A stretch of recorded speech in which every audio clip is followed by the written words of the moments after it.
Está começando o Vagamente, um podcast de teologia, descontraído e bem-humorado, porém com conteúdo para não deixar a sua mente vagando sozinha.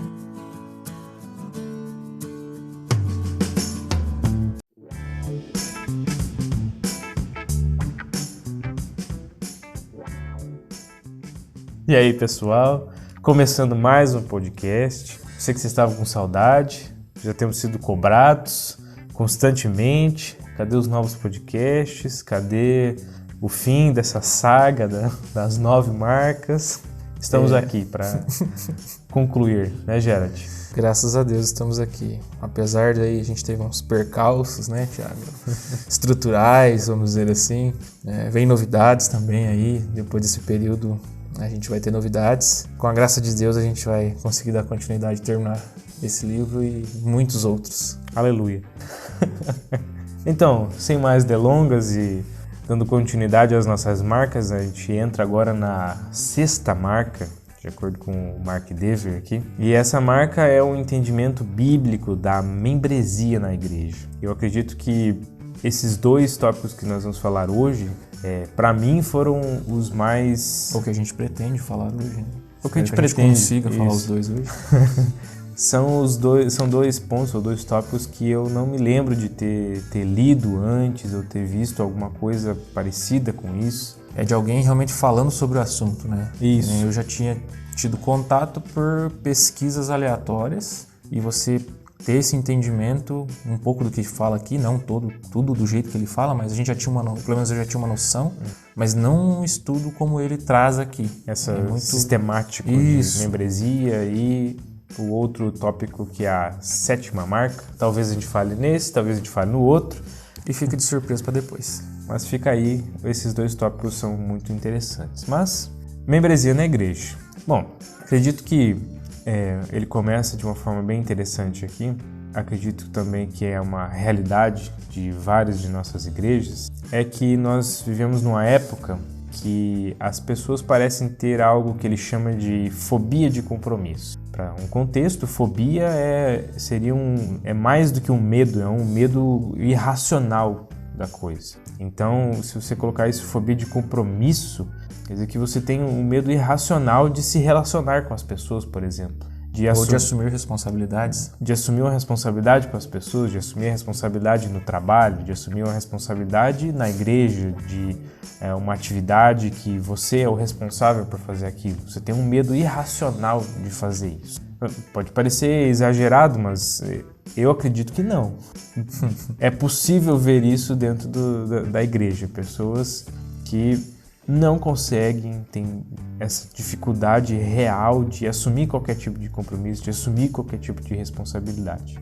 O grande problema dessa fobia, esse medo de se comprometer, de estar assumindo responsabilidades aí com a igreja, principalmente com a igreja, que é o que a gente está tratando aqui, essa pessoa ela vê várias possibilidades, essa pessoa que tem essa fobia, ela vê várias boas possibilidades de muitas coisas que ela poderia estar executando, de que ela poderia estar realizando, de que aquilo poderia estar sendo muito benéfico para ela e para a comunidade, só que ela prefere se manter aberta a opções. O que quer dizer assim, eu sei que eu posso realizar uma coisa muito legal aqui fazendo isso, me comprometendo, porém eu não quero perder a oportunidade de uma coisa que talvez seja mais legal que possa aparecer e eu não possa abraçar aquilo porque eu já estou compromissado com isso, com aquele primeiro compromisso. Então, esse é um problema. E você vai vivendo essa vidinha de fobia de compromisso. E o que ele traz aqui é uma pergunta muito interessante. Você pode ter fobia de compromisso e ser um cristão ao mesmo tempo? O que é muito interessante é que ele até questiona o questionamento. Fala assim, não estou perguntando se o cristão ele pode estar incerto, se ele pode ter dúvidas, porque isso é normal. Nós podemos ter dúvidas, nós podemos ficar incertos, nós temos que tomar decisões, fazer escolhas ao longo da vida e é normal que nós fiquemos inseguros em tomar determinadas ações. Até por uma questão de seriedade em tomar uma decisão, fazer uma escolha, não tratarmos principalmente as coisas de Deus de forma leviana. ou qualquer plano que afete a nossa vida de forma leviana. É comum que tenhamos dúvidas.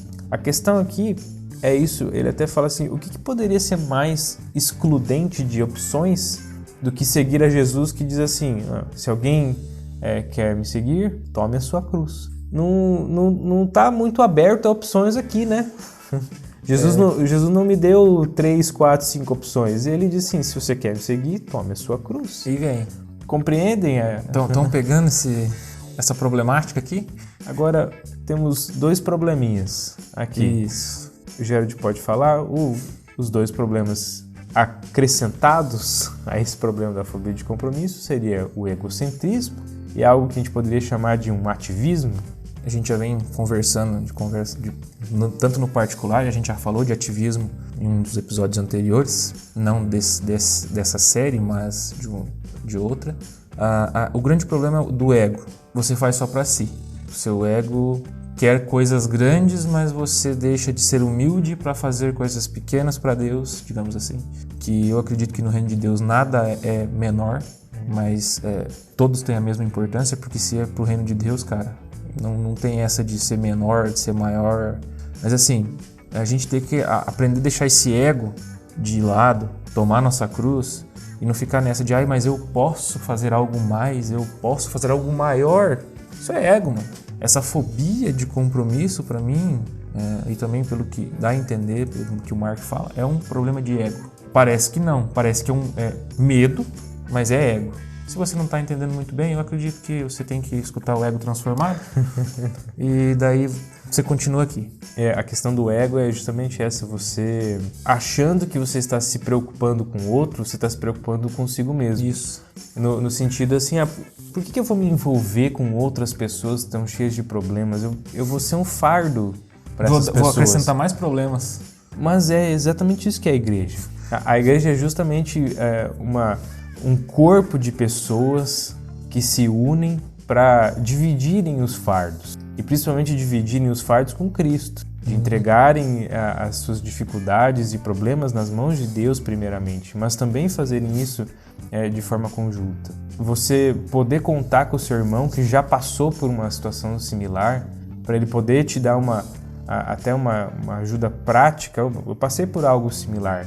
Não que você vai fazer exatamente a mesma coisa, mas você pode se apoiar nos seus irmãos que tiveram essa experiência, que passaram por isso, passaram bem ou passaram mal, tiveram dificuldades, e você pode aprender com isso, aprender com essas experiências. E não ter esse medo de trazer fardo, sendo que é o que você vai fazer, é trazer, vamos dizer assim, problemas para a igreja.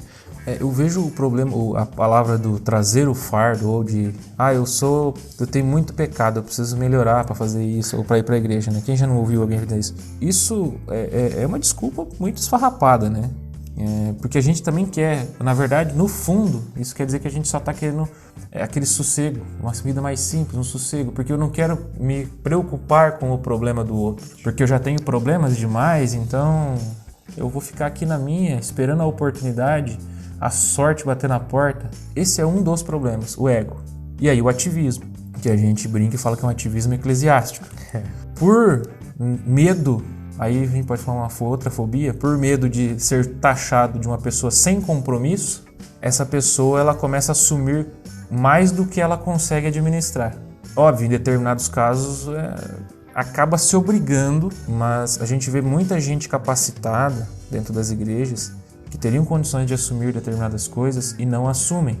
Ao passo que outras veem a necessidade e abraçam todo tipo de atividade sem a menor condição de dar conta disso. Não por falta de capacidade, porque provavelmente as pessoas têm capacidade e se viram a necessidade. Mas acaba se tornando um fardo difícil de carregar. Essa pessoa não vai dar conta, ela vai fazer, digamos, tudo mal feito, e em algum momento essa pessoa vai dar um tilt nela. Daí ela vai começar a se desesperar, porque ela não consegue fazer tudo do jeito que deveria fazer, ou ela vai começar a deixar coisas importantes de lado para fazer esse ativismo na igreja. Então assim, tem esse ponto do ativismo que ele é preocupante também.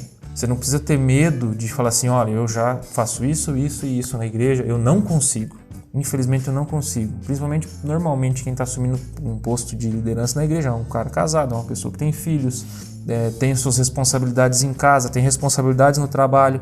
Porque se você assume um compromisso que você não consegue dar conta, você está tecnicamente mentindo. Você está assumindo algo que você não pode. É uma realidade da vida de igreja, a dificuldade de dizer não para as coisas. E muitas vezes, nas nossas caminhadas, nós aprendemos que é mais digno dizer não, é mais digno ser honesto, é mais digno dizer, olha, não é por falta de tempo, não é porque eu não tenho tempo, não, é porque essa não é a minha prioridade no momento. Eu tenho outras atividades a que eu tenho me dedicado, acredito que essas atividades elas têm ajudado a comunidade e principalmente têm glorificado a Deus, mas essa outra eu não consigo. E também sendo bem honestos, assim, de realmente não conseguir.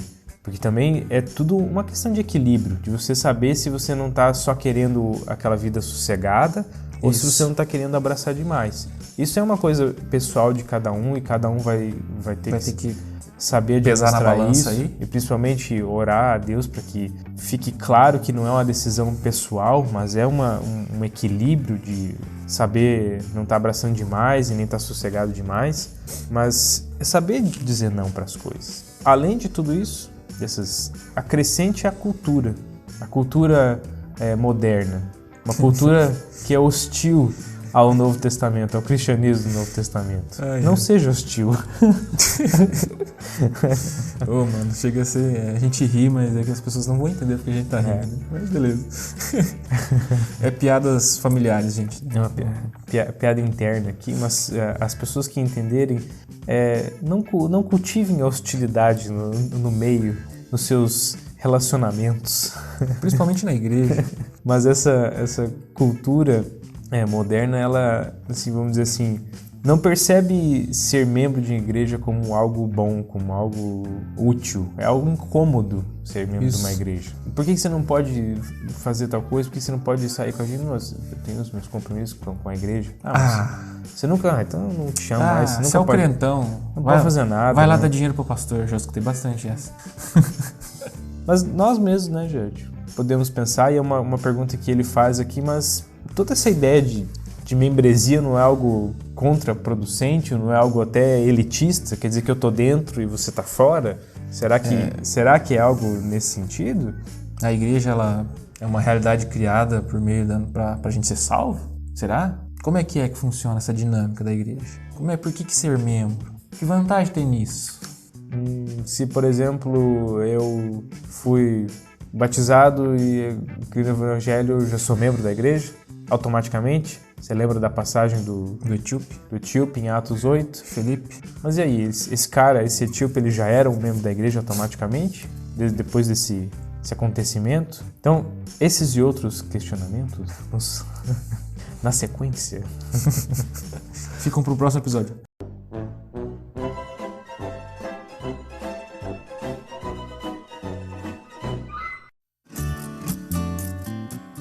Então tá, gente. A gente vai dar continuidade aqui, a gente vai ter algumas perguntas, que é o que é uma igreja, por que unir-se a uma igreja e o que envolve ser membro de uma igreja.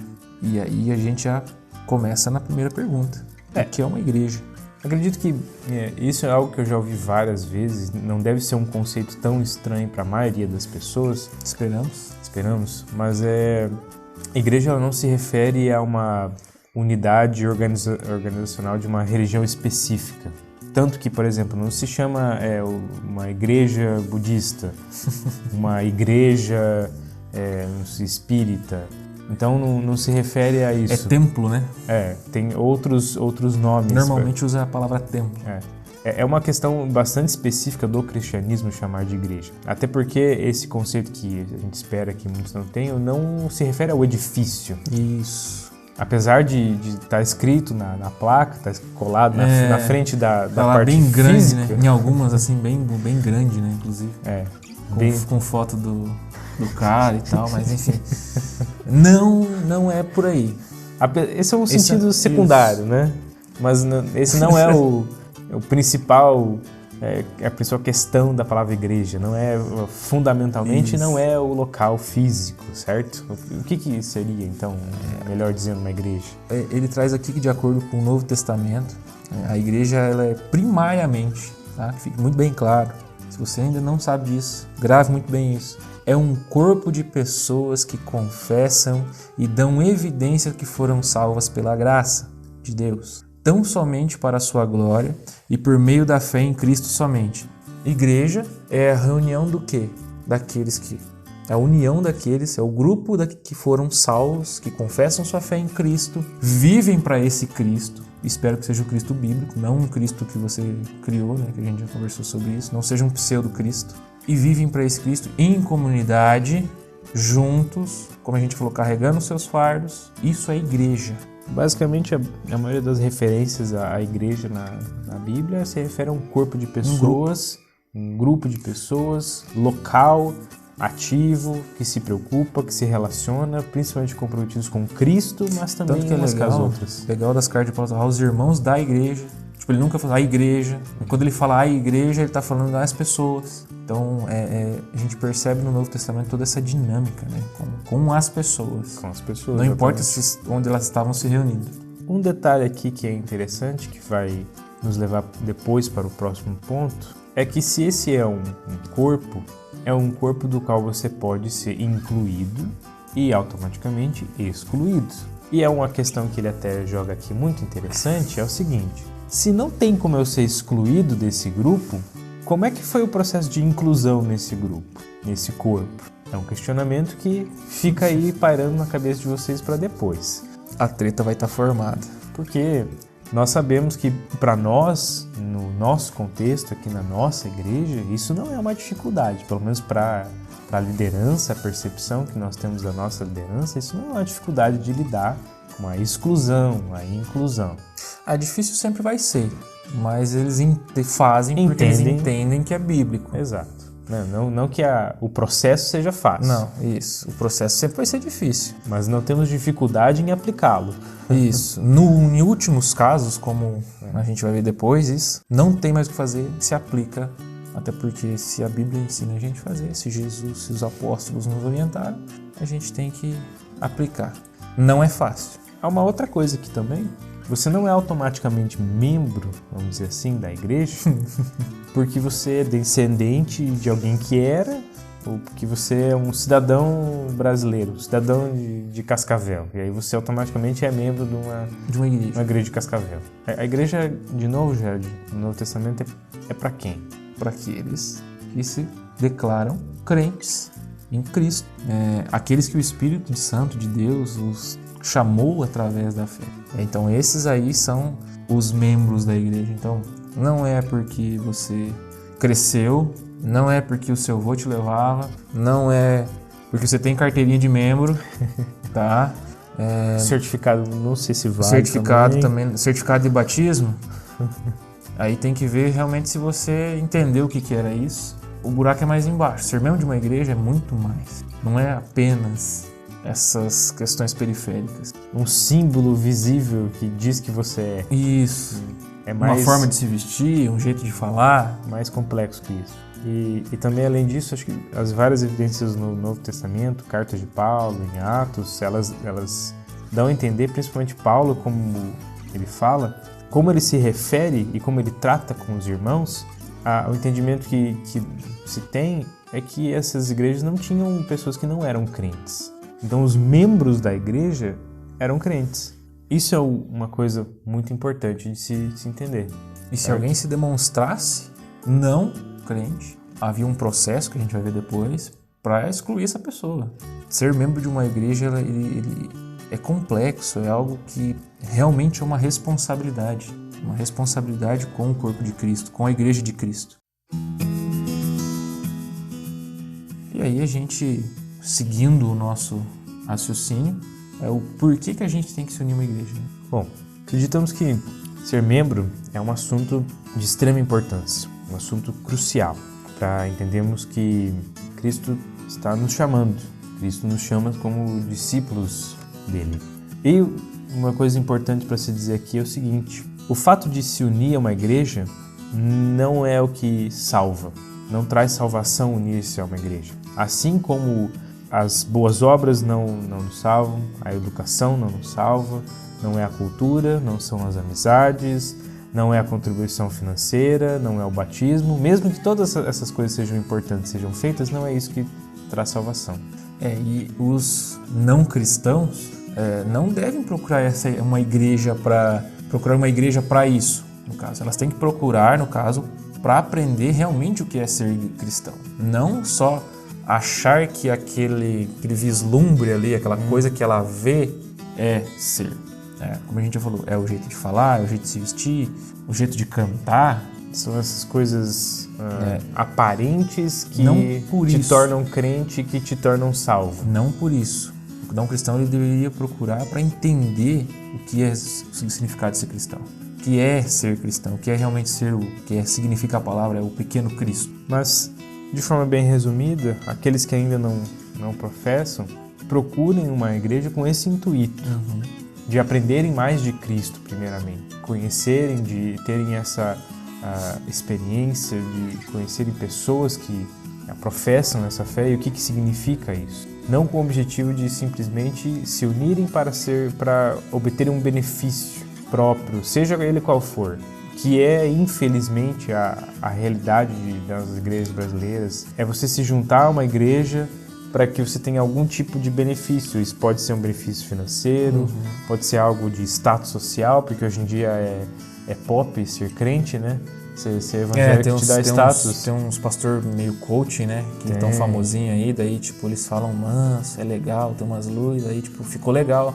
É legal você compartilhar, tem uma galera que eu conheço que compartilha insights de pregações desses caras, mas, cara, você fala, mano, mas a vida do cara, do mesmo jeito que ele posta o insight do pastor legalzinho, falando umas coisinhas bonitinhas, o cara tá postando vida totalmente inversa da cristã.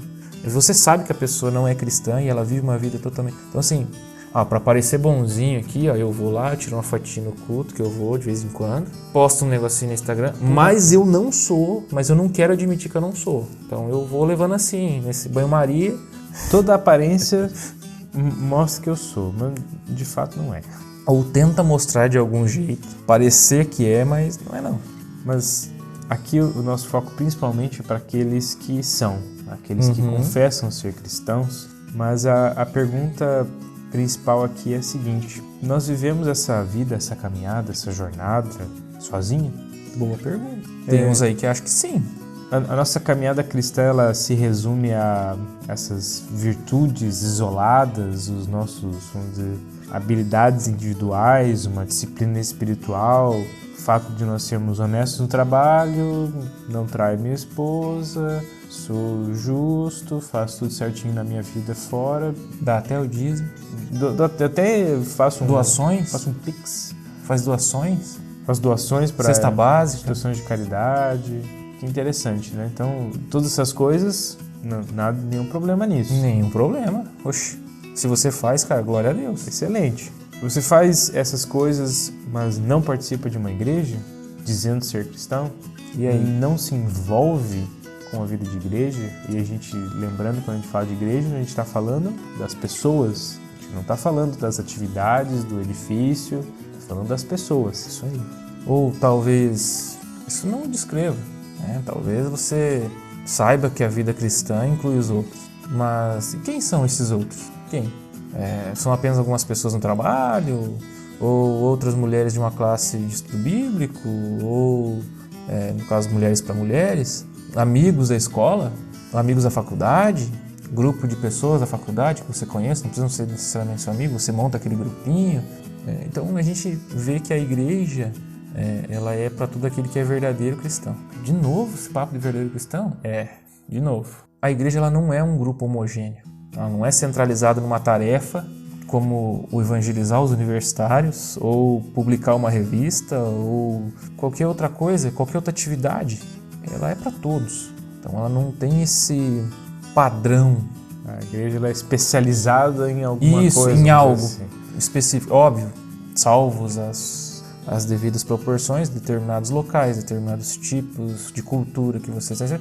vai se demonstrar mais fortes em alguns campos. Sim. Isso é comum. Mas qual que é o papel primário da igreja, desses cristãos?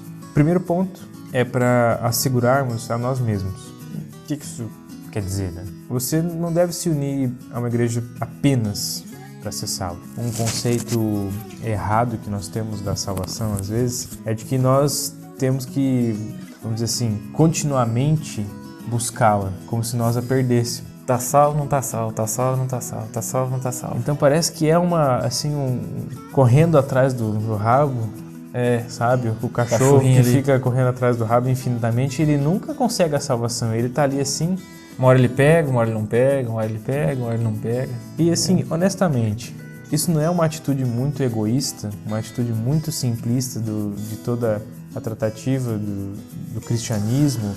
De fato, nós, quando somos salvos, não deveríamos apenas ter um local e pessoas que nos assegurem que nós já estamos salvos, de que agora o nosso papel não é buscar a nossa, mas a de outros. Percebe a importância de você ter um grupo de pessoas, uma liderança que te dê essa mentalidade correta da salvação? Não é mais para você, uma vez que você de fato seja salvo, que você creia em Cristo, que você entenda o que significa isso. A sua parte, vamos dizer assim, terminou. Você agora persevera, você continua com as suas lutas diárias. É o processo de crescimento, né? Você cresce, mas você não está buscando a sua salvação mais. Você tem que buscar de outros. Até porque você entra nesse... Já pensou como seria se você tivesse que todo dia se preocupar em estar salvo?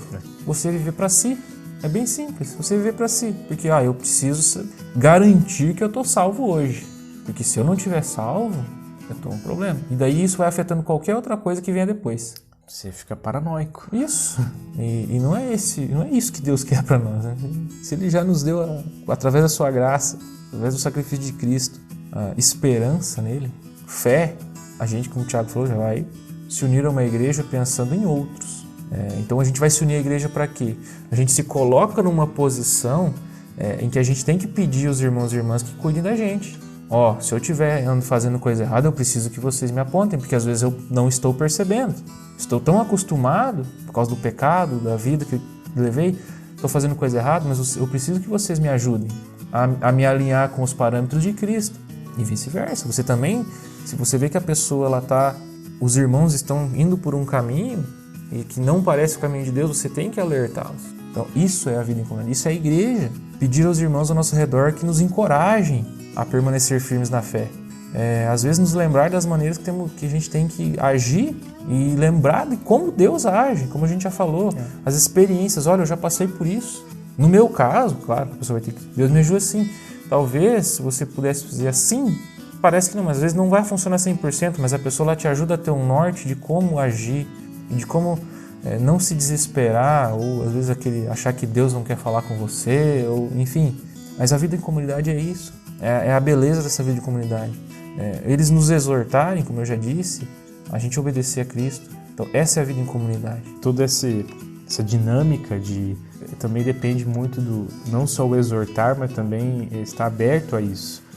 A entender que nós não estamos 100% todo o tempo corretos. Nós não estamos isentos de cometer erros e de cometer nossas falhas e começarmos a nos desviarmos e nos afastarmos. E é para isso que nós estamos num corpo em que a gente se coloca nessa posição de sermos responsáveis por outros, mas também que sejam responsáveis por nós. Como nós já falamos, a igreja não é o fato de ser membro que nos salva, mas isso é um reflexo de que somos salvos. O fato de você ter esse anseio de cumprir um dos mandamentos, de ver o cristianismo pelo prisma do amor, amando a Deus, mas amando ao teu próximo como a ti mesmo, isso é um reflexo de que você, pelo menos, entendeu e quer se colocar nessa posição.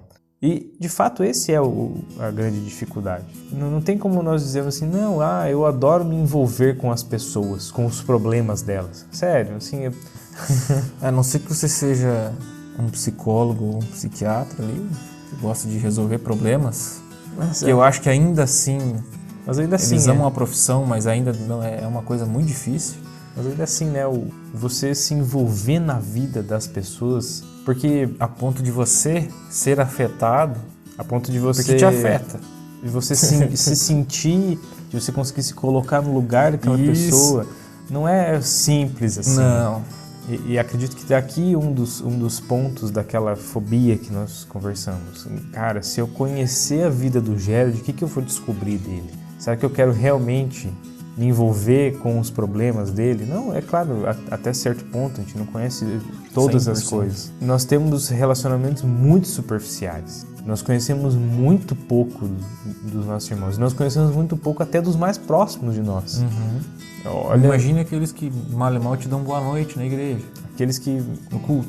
Então, nós ficamos aqui como o apóstolo João, desculpa.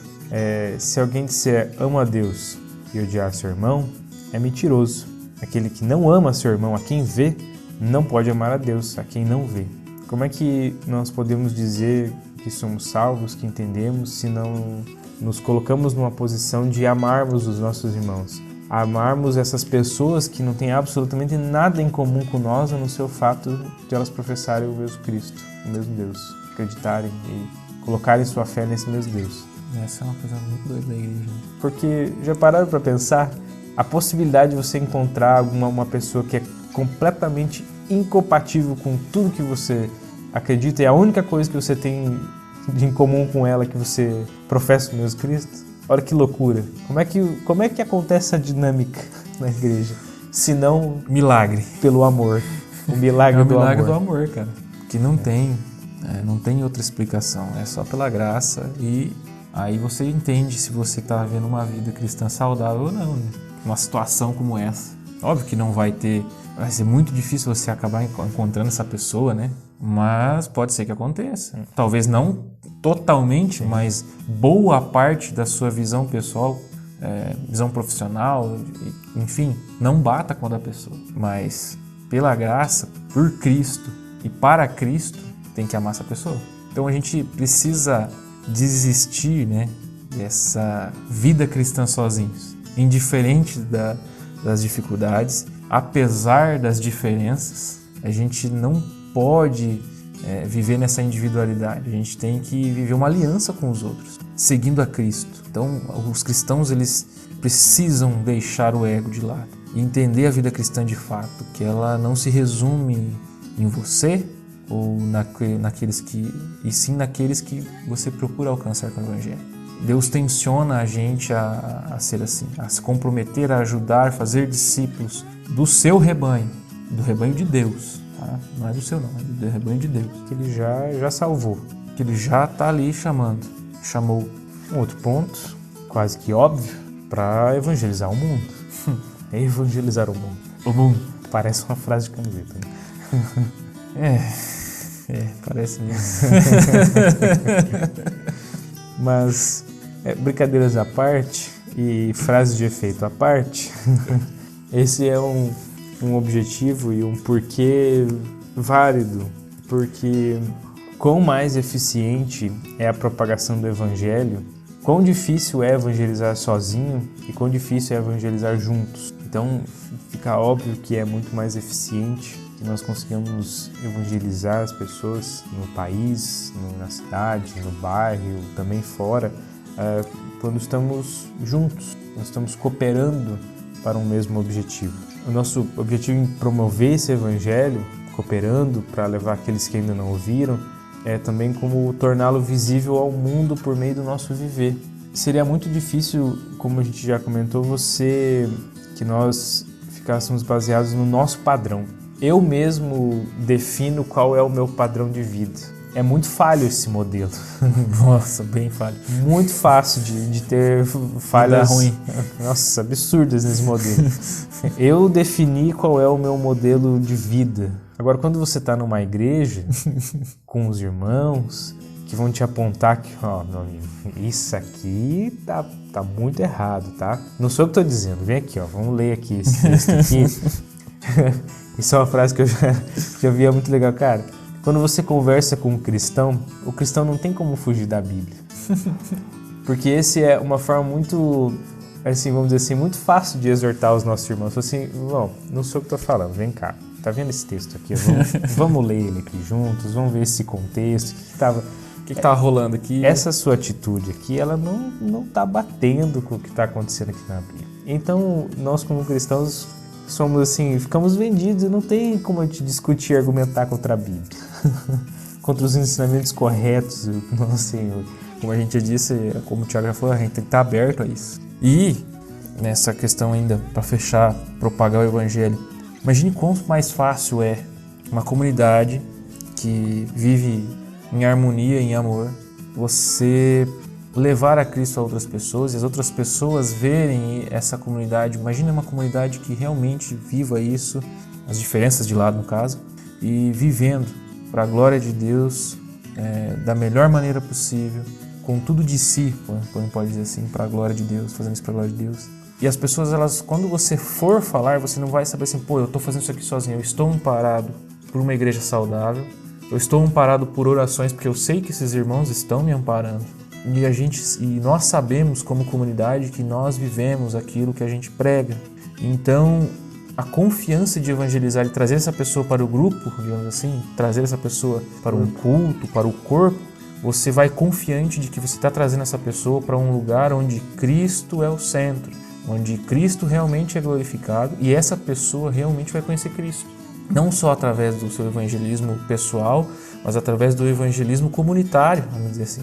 Pensa que louco isso. Você não ia se sentir muito mais confiante assim, de trazer uma pessoa para a igreja, de falar de Cristo? Sabendo de todo esse background, todo esse suporte, apoio que você tem em orações, em estar confiante de que esse é o ensino correto está sendo pregado nessa igreja. O que nos leva ao próximo ponto. Ao próximo ponto. Qual é um outro porquê de participarmos de uma igreja, gente? Para denunciar os evangelhos falsos, né? Ele coloca aqui.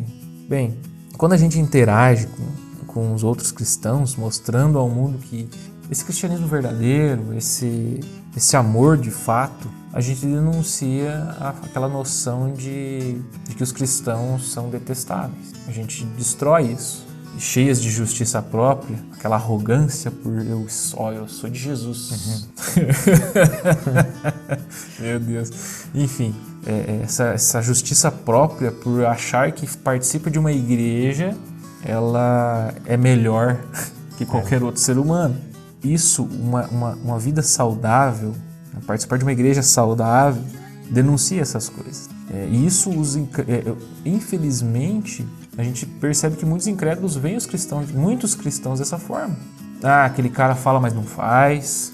A gente já ouviu bastante isso. Terceiros, né? Ah, aquele fulano lá diz que vai na igreja, mas faz isso. É tipo um não crente, entende? Pensa que ruim isso é para a igreja. Mas agora a gente falando do contexto real de uma igreja saudável, ela denuncia tudo isso. Ela destrói toda essa argumentação de que a igreja não é um lugar bom, de que a igreja ela só traz problema. A igreja ela está cheia de pessoas ruins, tá mesmo? Isso aí não tem muito pra onde correr, não. Você achou que eu ia falar que não, né? Beleza.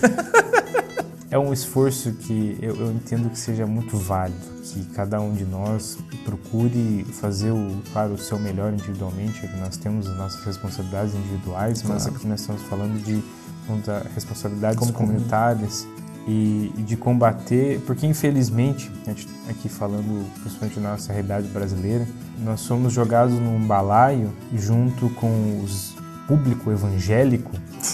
E nesse público evangélico não poderia ser mais heterogêneo.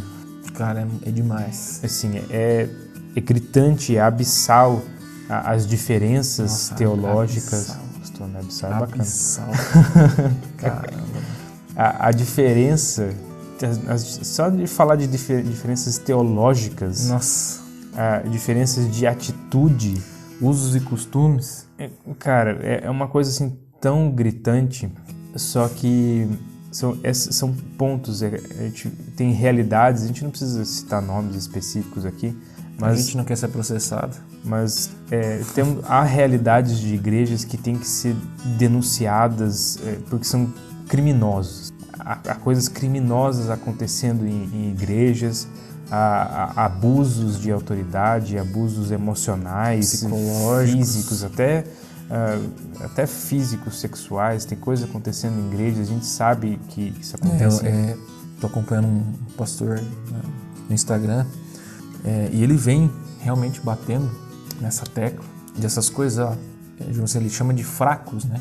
Pastores fracos, homens fracas, mulheres fracas dentro da igreja, talvez, enfim, por não terem realmente conhecido a Cristo, mas acontece tudo isso, pastor adulterando, membros adulterando, não sendo honestos na sua vida, não vivendo uma vida cristã de fato. Então ele fala muito sobre isso, sobre essa questão da ética, da moral cristã de fato, né? Não só de boca para fora.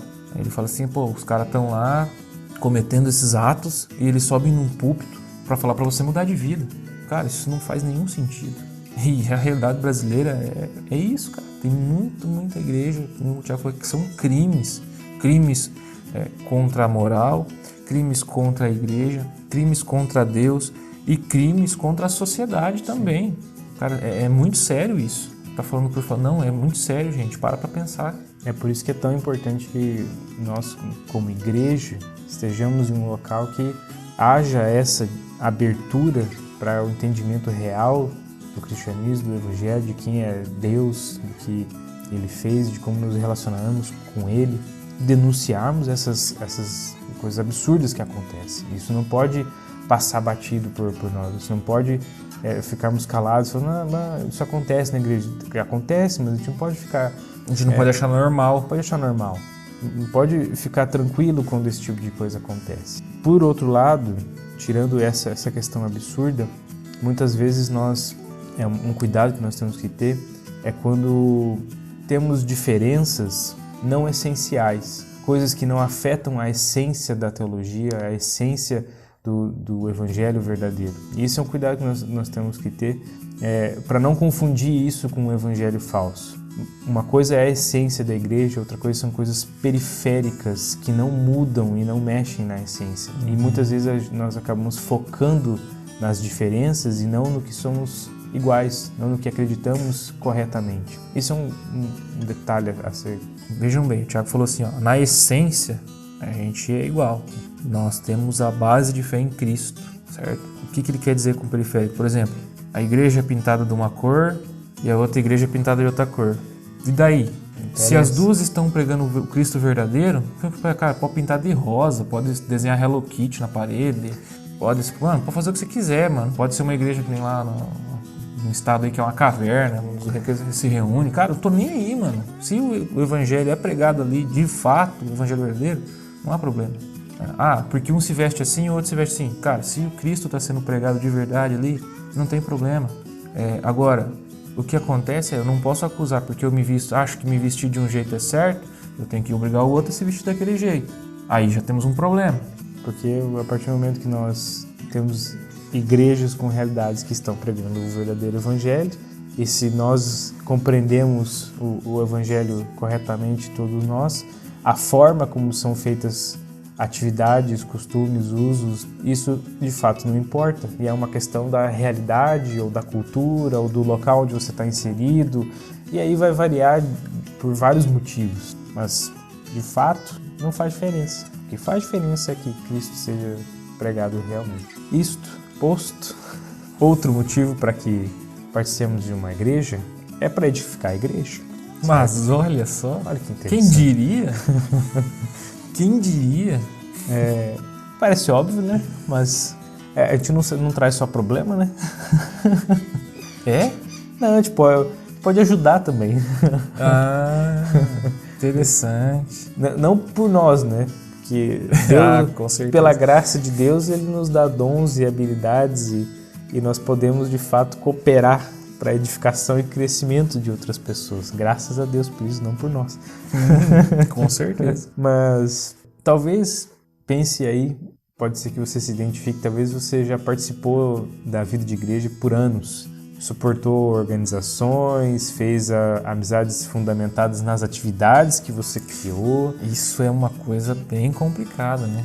A gente vê que as pessoas, elas, fazendo um adendo, elas geram um afeto tão grande por atividades e pelas pessoas que cooperam naquelas atividades, que elas, cara, se aquilo acabou a pessoa, acabou o cristão ali.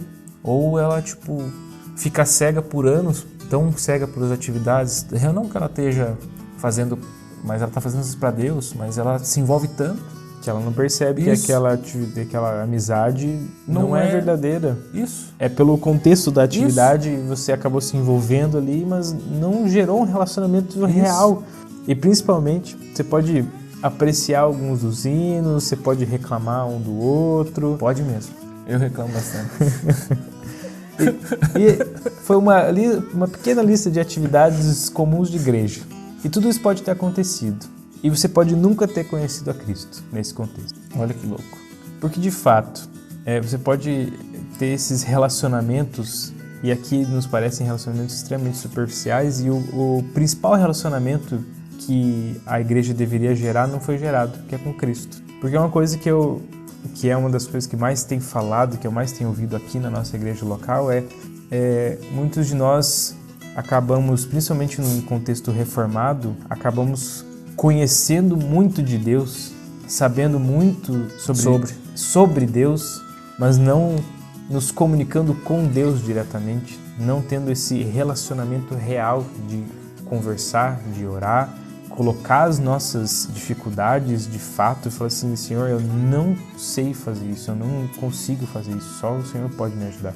Então, se você está numa igreja e aqui um alerta para nós, mas uma igreja que parece dar um ensino grande sobre Deus, mas que não te leva a um relacionamento com Cristo, também temos um problema aqui.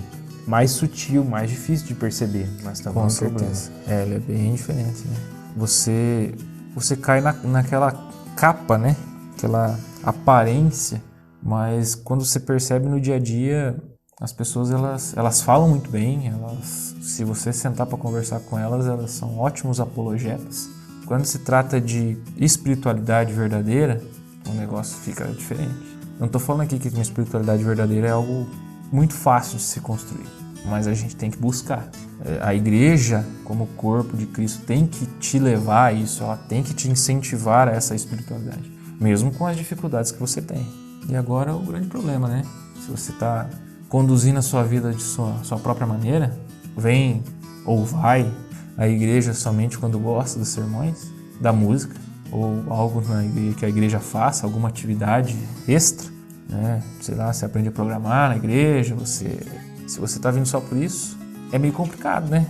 Você procurar só porque você gosta de ter determinadas coisas. Porque quando você se interessar por algo diferente do que está na igreja, o que vai acontecer? Você sai. Estar na igreja não é gostar só das atividades da igreja, mas é, em primeiro lugar, o quê? Basicamente, meio que responder. A resposta óbvia. É claro que nós não viemos à igreja ou vamos à igreja porque somos perfeitos e só vamos trazer benefícios. Não. Eu sou um músico profissional e eu vim aqui para ajudar o departamento de louvor dessa igreja. Esse é o meu objetivo. A realidade das nossas vidas, nós como pecadores, não é bem essa, não. É que nós trazemos problemas para aquela igreja. E traga problemas para a igreja. Traga. Porque nós já temos e vamos continuar tendo, mas essa é a razão por que estamos na igreja. É justamente um corpo de pessoas que entende que tem problemas, que entende que não pode resolvê-los sozinhos, que entende que precisa da ajuda dos irmãos e principalmente de Cristo. Porque esse é o nosso objetivo real em estar na igreja. É estar em um local que nós sabemos que ali Cristo está nos tratando, trabalhando em nós, nos ajudando a lidar com nossos problemas. O Espírito Santo é que vem falando nossas vidas, vem, olha, aqui na palavra, essa é a tua atitude e ela está em discordância com o que está na palavra. Aqui você tem que mudar. É difícil, vamos lá, vai sofrer, vai doer, vamos mudar. Vamos andar junto. Essa é a essência. Esses problemas que a gente tem, e vai vir um após o outro. O mais legal de tudo é que você vai ver Deus agindo, apesar dos problemas, apesar das dificuldades, de um modo lento, às vezes até imperceptível, de modo que tudo isso vai ocorrer para quê? Para crescimento do corpo, para seu crescimento pessoal, para que esse crescimento pessoal edifique o corpo, para que o corpo faça a obra de Cristo. Deus ele não está preocupado só com o nosso crescimento pessoal, mas ele se preocupa que nós estejamos em uma comunidade, nosso crescimento como comunidade. Todos têm que ter uma autonomia de conhecer a palavra, de conhecer o que é correto e ter essa disposição, essa liberdade de questionar. Ou porque você não tem aquele conhecimento, ou porque você acredita ter um entendimento de que está na Bíblia e aquilo que está sendo falado não é o correto. Ou porque você também não entendeu a posição. Você tem que ter liberdade de questionar e não só de duvidar, você tem que expor essa dúvida. Porque muitas vezes a gente tem dúvidas e não fala, e deixa passar por isso, e fica aí começam os burburinhos, né? E fica aquela questão assim, será que ele quis dizer isso? Será acho que não? Acho que isso não é o correto, não. Mas como é que de fato essa situação vai se resolver se não há o relacionamento e a liberdade de questionar e tirar dúvidas? De participar ativamente, participar com alegria dessa vida de igreja. Paulo ele vem nos trazendo um negócio muito legal. A gente vai falar agora sobre os dons da igreja, os dons espirituais. É legal que Paulo ele fala em 1 Coríntios que o propósito de Deus nos dar os dons espirituais é a edificação da igreja.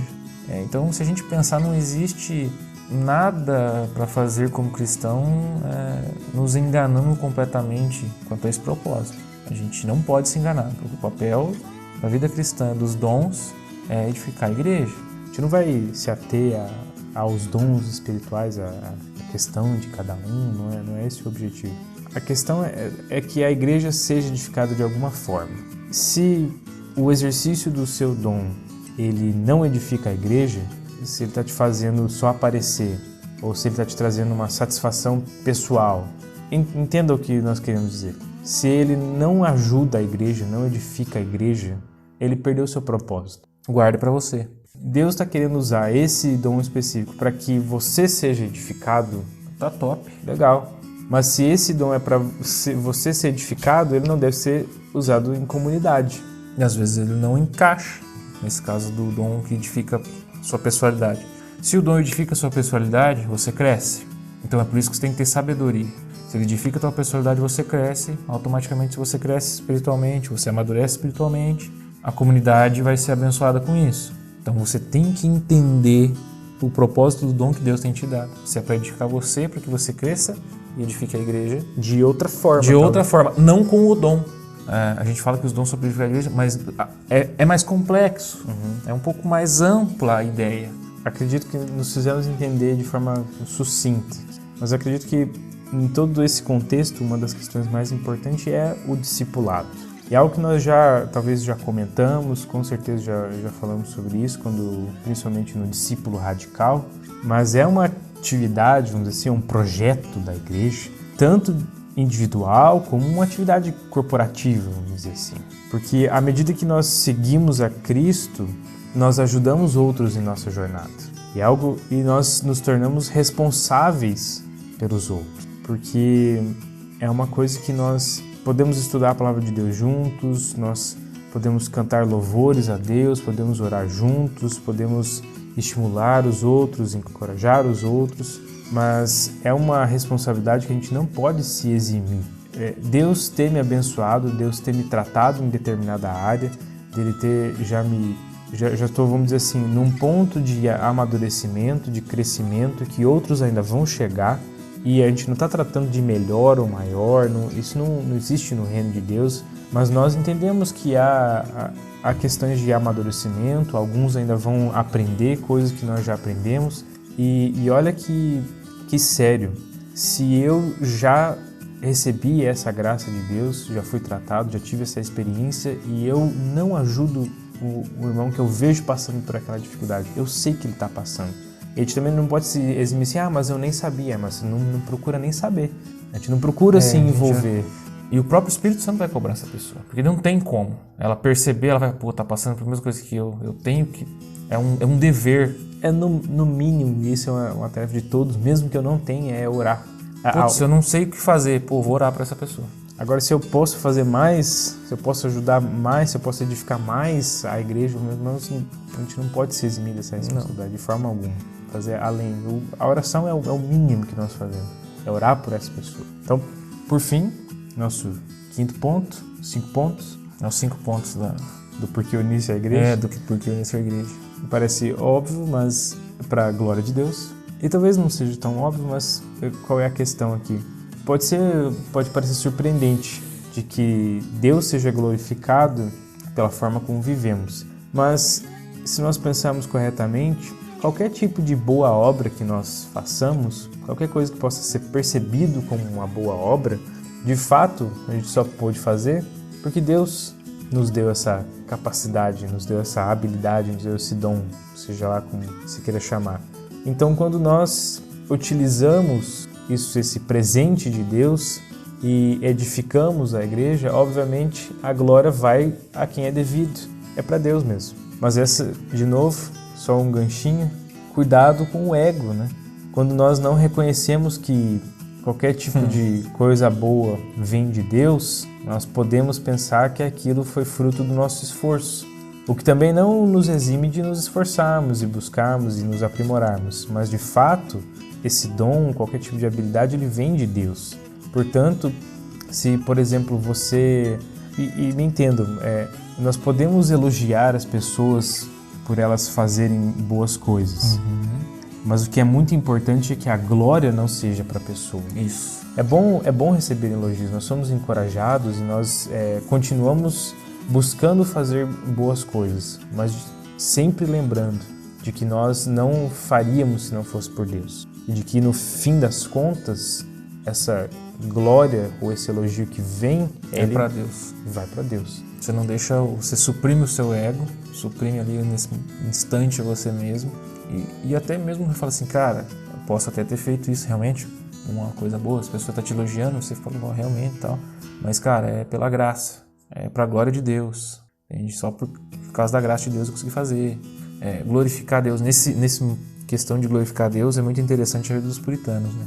Se você quer entender um pouco de como glorificar a Deus com a sua vida, num aspecto mais geral, inclusive, cara, dá uma estudada sobre os puritanos, eles tinham isso como quase como a base da vida deles, né? A glória de viver glorificando a Deus em tudo, em todos os aspectos. Então, é um negócio legal para se pesquisar. Acho que para fechar, acho que um dos pontos mais importantes na vida de igreja é que os relacionamentos que nós fazemos, esse comprometimento com os outros que trarão essa glória a Deus. Então, se você é cristão, una-se a uma igreja por esses motivos que nós comentamos aqui. E para de arrumar desculpa, né? Tá louco. E aí, a gente chega aqui para a última pergunta, né? Que a gente fez lá no começo, é o que envolve ser membro de uma igreja? O que envolve todo esse processo de membro? Fundamentalmente, a gente pode dizer que ser membro da igreja, de uma igreja, envolve uma vida de arrependimento e fé. A gente consegue resumir de maneira bem sucinta a isso. A gente sabe que o batismo é o que a Bíblia nos traz como um primeiro passo de obediência do crente, tanto que a grande comissão diz isso, né? De pregar para pregar e batizar. Então a gente já entende que é uma das formas de incluir os membros, de você se tornar membro através do batismo. A conclusão que a gente tira de tudo isso, basicamente, é que todos os crentes eram batizados no Novo Testamento. Não tinha esse negócio, eu era crente e não era batizado. Não me parece, não há relatos. Se isso aconteceu, não foi registrado, e se não foi registrado, não é um padrão, né? A gente entende dessa maneira. Então, rejeitar o batismo, a ceia ou qualquer outro mandamento bíblico em relação ao corpo de Cristo é rejeitar a membresia entre os discípulos de Cristo. Você está vendo como isso é sério? A gente vê isso como um mandamento, nos faz ter as coisas em comum em Cristo. Aí a gente já entra naquele outro ponto. Já não é tão incomum aquela pessoa, já não é só a fé. A gente falou da fé, mas quando a gente começa a abrir esse negócio, a gente tem a fé em comum, a fé ela começa a abranger muita coisa. Sim. De fato, nós temos muito em comum pelo... Então a gente começa aqui, a gente já está... Óbvio, quando a gente falou lá só a fé, a gente não quis dizer que a fé era algo tão pouco, de maneira alguma, mas é que a gente já estava prevendo que a gente ia falar disso. Até porque quando nós temos a mesma fé, essa é uma fé que transforma, isso, que nos traz arrependimento e vamos dizer assim, no longo prazo, nós vamos nos tornando muito parecidos com os nossos irmãos. Se nós estivermos na mesma caminhada, os nossos conceitos e as nossas principalmente a nossa perspectiva da vida, ela vai ser, tem que ser a próxima, mesma, né? Tem que ser muito parecida. Nós vamos divergir em pontos não essenciais, em coisas que cada um tem a sua perspectiva, mas nós vamos nos tornando muito parecidos, e principalmente não com os nossos irmãos, mas principalmente a ideia é que nós cresçamos e nos pareçamos cada vez mais com Cristo. Então, se cada um de nossos irmãos se parece com Cristo, nós somos similares nesses pontos. O que é interessante que ele traz aqui... 5 pontos de novo? 5 pontos de novo? Eu acho que o próximo livro ele tem uma dica aqui. Acho que a gente tá né? Tá dando spoiler do próximo. O próximo pode, né? O próximo podcast. Mas ele traz aqui como exemplos, mas vamos dizer assim, exemplos visíveis de coisas que envolvem o ser membro de uma igreja e questões que poderiam ser questões práticas, questões observáveis de um crente que está de fato buscando uma membresia saudável. O que ele fala aqui? Assistir aos cultos regularmente. É uma questão comentar rapidamente, mas é importante que nós percebamos aqueles irmãos não participam sem um motivo real. Isso pode ser um sinal, isso pode ser um alerta para que nós tenhamos contato com esse irmão e vamos atrás descobrir o que está acontecendo. Porque a questão é que a gente não está passando regras. O fato de você não ter vindo, meu Deus, não fui no culto, não fui abençoado, perdi a bênção apostólica. A bênção apostólica no final do culto, né? Isso. Pô, cara. Nós somos, esse é um corpo, nós somos abençoados até participando de casa, de um culto online, a palavra está sendo pregada, mas nós não podemos perder essa noção de vida, de igreja, que não tem como ser feita online. Algumas coisas não tem como ser feitas de forma online, então a gente não pode perder esse tato, por isso foi um momento difícil, nós tivemos que passar, tivemos que perder esse contato físico, perder esses momentos juntos por uma questão de saúde. Mas conforme possível, conforme prudentemente possamos voltar, é um aspecto crucial, importante da igreja, uma participação juntos, fisicamente, pessoalmente. E por isso é importante participar dos cultos, conforme possível, e é claro, nós temos motivos reais, motivos genuínos para não participar, mas atentos a desculpas não válidas. Normalmente, continuando, né, no caso que o Thiago está indo para o segundo ponto, que é legal que normalmente as pessoas começam a perceber algo de errado quando ela não pratica o segundo ponto que a gente tem aqui, que é participar da ceia do Senhor. Ou não participou da ceia, não, tem coisa errada. Mas aí os outros sinais anteriores, a pessoa que já vinha dando, não estavam sendo levados a sério. Mas aí é só na ceia do Senhor que essa pessoa às vezes está presente e não participa. Aí se vê um problema. Então, você vê como assistir os cultos, não estou falando também, como o Thiago falou, por algum problema, alguma coisa, enfim. Agora, participar da ceia do Senhor era visto como um mandamento, um sacramento da igreja, né? E é aquilo que a gente mostra, nós aqui estamos na mesa, somos uma família, de fato, estamos comendo à mesa com o nosso Senhor. E então a ceia do Senhor é muito importante. Repensar ali como você tem vivido, repensar. É óbvio que você faz isso em outros momentos, não é? Mas não é, mas assim, ali é um momento que você fala, mês passado eu tinha colocado isso aqui pro Senhor, agora eu tô colocando de novo, tô com dificuldade. Você ir se amoldando a Deus e se entregando a Deus nesses momentos e trazendo mais seriedade para as coisas, para a sua vida cristã. Então, participar da ceia ela é muito importante. Também não participar de forma leviana. Isso. É importante que saibamos o que estamos fazendo. Isso é uma coisa visível, mas a ceia é como se fosse um presente, né? A gente pode ver como um presente assim para lembrarmos do nosso Cristo, do nosso Senhor. Então, não de maneira leviana também não rola, não. Outro ponto que a gente já falou é participar coerentemente das assembleias. Da assembleia, reunião da igreja. Desculpa. Você entendeu a piada. Tudo bem. Pelo menos falando do contexto que eu conheço e da dinâmica que nós temos, é um momento de, vamos dizer assim, de transparência, de relatórios, de expor o que é o trabalho que a igreja tem feito, mas também essa questão de questionamento, de alinhamento. O dinheiro, as contribuições, elas estão indo para quê? Foi usado corretamente? Está sendo usado para deixar a igreja mais bonita, ou os recursos estão sendo usados de forma eficiente para que o evangelho seja pregado, para que os missionários que dependem disso estejam sendo supridos da melhor forma? Esse dinheiro ele tem sido encaminhado corretamente? As atividades que a igreja tem proposto, estão acontecendo da maneira que... Elas estão com objetivos, estão alinhados. Corretos, alinhados. Então, como está acontecendo? Nós, como membros, temos que ter esse senso de participação, de questionamento, não no sentido de só apontar, mas de tirar dúvidas, que é aquilo que a gente já falou. E o quarto ponto, que é tão óbvio, mas tão óbvio, que é orar com regularidade. Regularidade. Não tem como a gente ser membro do corpo de Cristo sem orar.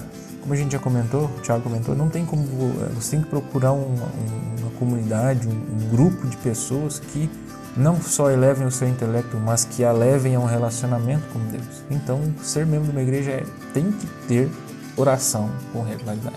E a regularidade é assim, como a gente já falou, não é você tem que fazer tanto tempo por todo dia, vai bater a meta de oração. 2, 3... Não tem meta, entende? Cara, você tem que orar, mano. Se você pode orar 3 vezes por dia, cara, massa. Se você consegue orar 3 vezes por semana, ter um tempo devocional, orar, cara, ore, não deixa de orar. Não arruma desculpa, entende?